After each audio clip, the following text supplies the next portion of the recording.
Hey, what's up, y'all? This is Lewis Speaks, and today I want to talk to you all about my journey towards becoming a man. Growing up, I never really had anybody show me how to be a man. I never really had another man show me the beauty about being a man. I was raised by a single mom, and in my household, there was nothing but women. Whether it was my grandmother and her female friends, or my mom and her female friends, or my sister, I was always around women, and I saw the beauty of women, how they cared about one another, how they supported one another, how they actually wrapped around each other during hard times. I saw the beauty of women. But with men, I only saw pain. My father, he left when I was younger. Um, my uncles were in and out of jail. You know, one of my uncles was a pimp. He was very abusive towards women. Um, Many of my uncles were women. They were womanizers. All of them were womanizers. And I realized that they had their own trauma histories with women. And so they definitely had a lot of wounding that they didn't have the skills or the wherewithal to kind of deal with at the time. So their unhealed wounds, basically, they trickled those wounds down to me. A lot of times they really just were not supportive. Growing up, I got to be honest, I was a sensitive child. And I was emotional. And my uncles, they really struggled to identify their own emotions. So how could they really support and nurture my feelings if they weren't even able to identify their emotions? And so oftentimes they would try to make me feel like I was less of a man in an effort to make themselves feel, I guess they wanted to feel like more of a man. And this was hurtful, not having them as a resource, not having them as role models, So I was left to navigate masculinity by myself. I, I guess I still struggle with understanding what true masculinity means, the definition of what being a man.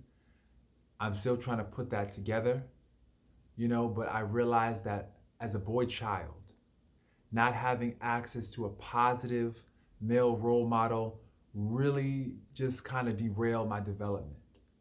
And it caused me to go down some really dark roads and just some really just awful places as a result of not having that healthy leadership and that healthy guidance. And I realized that not seeing the beauty in what it means to be a man, not having access to those role models, really made me into a different person. And maybe I think maybe that's a good thing in a way, because a lot of the men in my life, they just were not able to really get in touch with their emotions. They weren't really able to identify certain feelings. And it's because they were unable to do that that they oftentimes acted out their emotions. And that's why many of my uncles were in jail. They just weren't able to access their emotions. They were emotionally disconnected. And I realized that they projected their own fears and their own insecurities onto my masculinity. In their eyes, I wasn't the traditional man, because the traditional man in their eyes was one who was stoic, emotionally unavailable, distant, non responsive, withholding. And that's what they equated real men to be.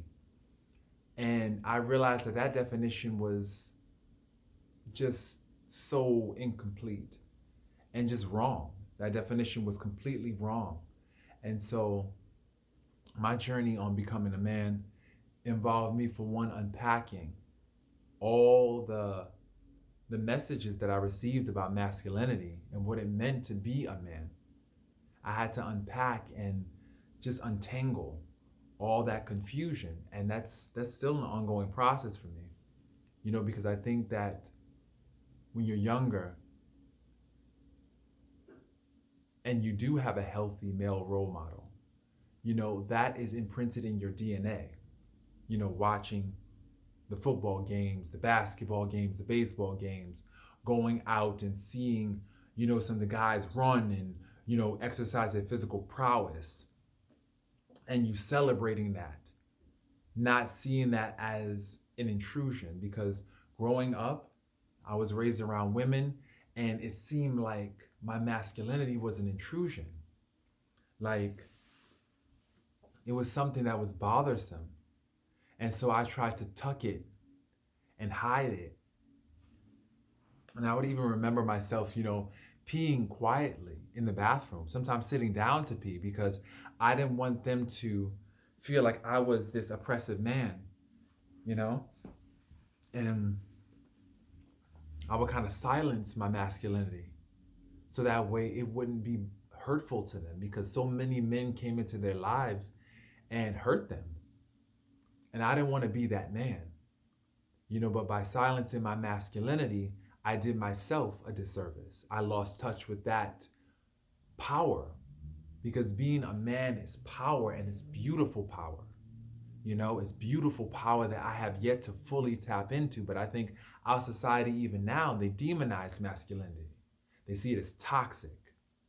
Men are not afforded grace. We're not afforded to be seen as wounded. Me personally, I label it as wounded masculinity. I'm not subscribing to this whole toxic masculinity thing. That to me does not set right. So I think oftentimes, just being a man, you're demonized. You're shamed, you're criticized, because there's this belief that men are trash, men are dogs, men are awful. And so I think unpacking all those messages that I received growing up is the first step. Is definitely the first step. And as I mentioned before, I'm still unpacking those messages. I'm still trying to figure out a lot of things. And I'm trying to celebrate the beauty of masculinity and also the beauty of being a man. Because it's a really great thing when you are a strong and sensitive man, being in tune with your feelings and the feelings of other people. That is a gift. And I think oftentimes people try to project their own shame, their own traumas onto other people and try to shame them, like my uncles did. They were very, very wounded men. And I now have, I guess, the awareness to have compassion. I now am aware of just how wounded they were. They were not able to be present for me. They didn't have the capacity. They didn't have the capacity because they were not able to tap into their own resource and their own reservoir of emotion. They were not able to reach down, and thankfully, our generation is starting to heal. We're starting to do the work. We're starting to break generational curses, and we're starting to come to terms with a lot of different things. And I think that that's a gift. I think that in a way also it's exhausting, because even now I think, like your family, certain members of your family still don't understand the choices that you make. And it's because they're so used to doing things a certain way. They were raised that way. So in their eyes, that's the way. Even if that way is maladaptive, even if it's not healthy, it's what they've always done. So here you are, a trailblazer, a trendsetter, a generational curse breaker, and oftentimes people shame you, criticize you, oh, you think you better. Oh, who do you think you are? You know? And so, as I'm beginning to unpack the true definition of masculinity, I realize that you realize that it's a lonely road. It's a very lonely road. And I know when I was younger, I really didn't have the strength to walk down that road. You know, I remember there were times when the women in my family would be in one room, male bashing, and I would be within earshot. And so I would absorb through osmosis the hatred and the misandry.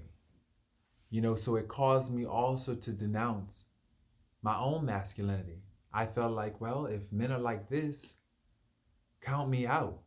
I don't want to be this way. I don't want to be the one that hurts women, or I don't want to be the one that leaves their family. I don't want to be like my father. I didn't want to be like him at all. I felt like he abandoned our family and left a deep scar on our entire family system. And I didn't want to be that way.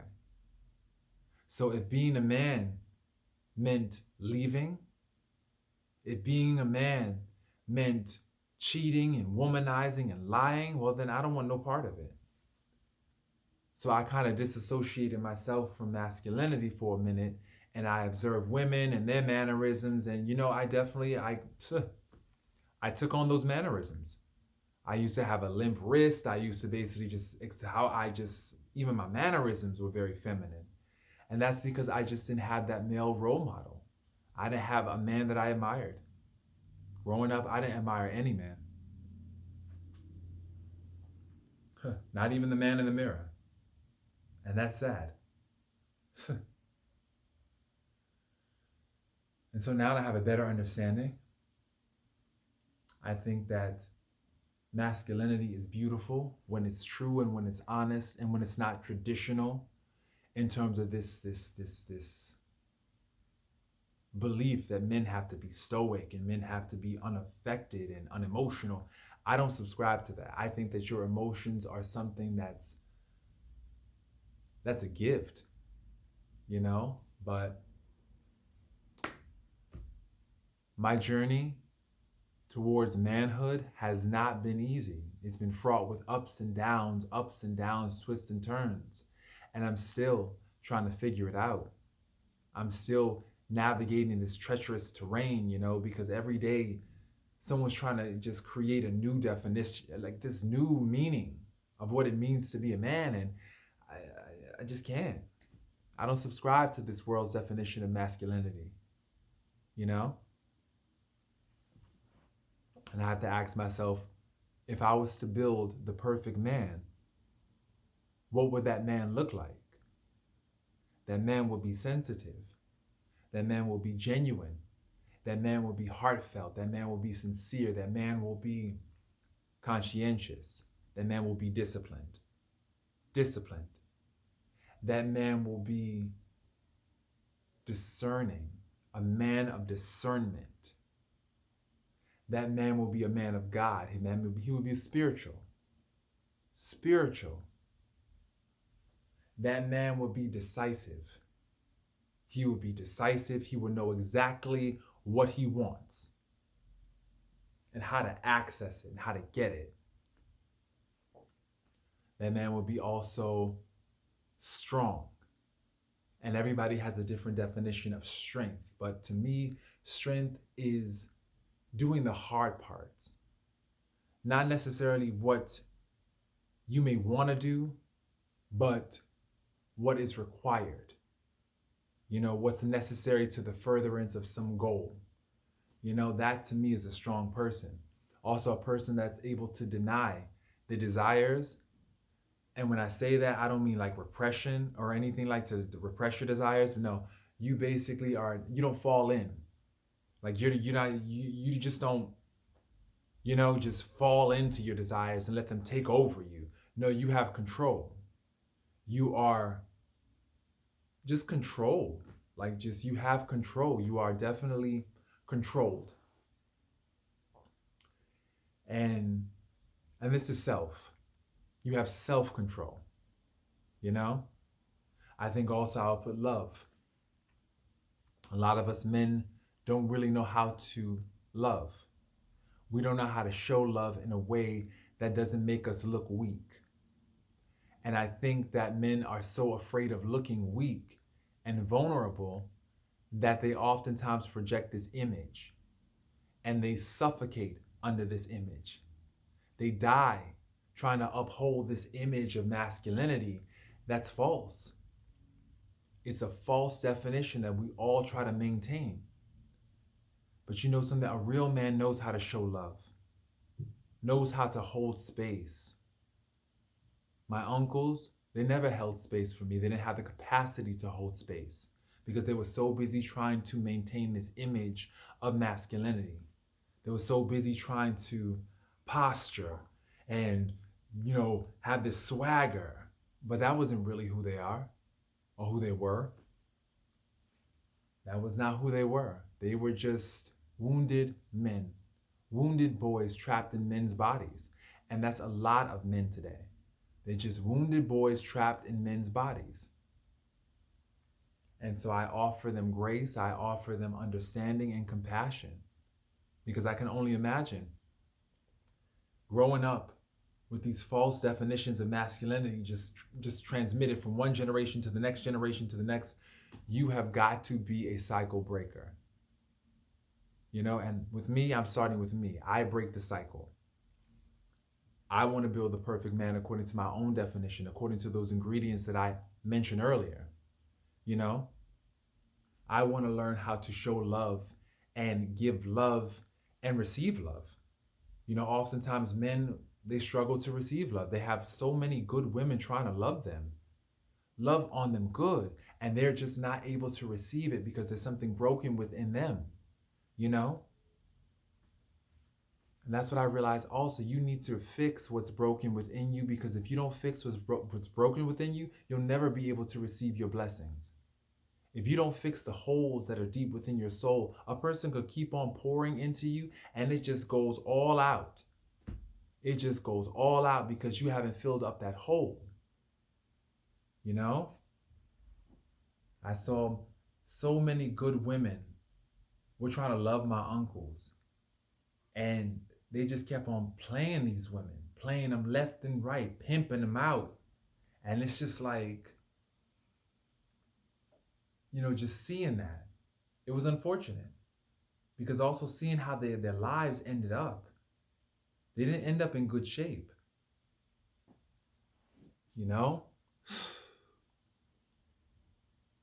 And so I'm taking responsibility. I'm taking responsibility for my masculinity. I'm taking control, because these false definitions that we are burdened with, no, it's killing us. It's killing us, and we deserve better. So I encourage every man out there to really start to unpack the messaging and the conditioning that they received growing up. What messages were you given regarding masculinity, manhood, when you were younger? What were you told?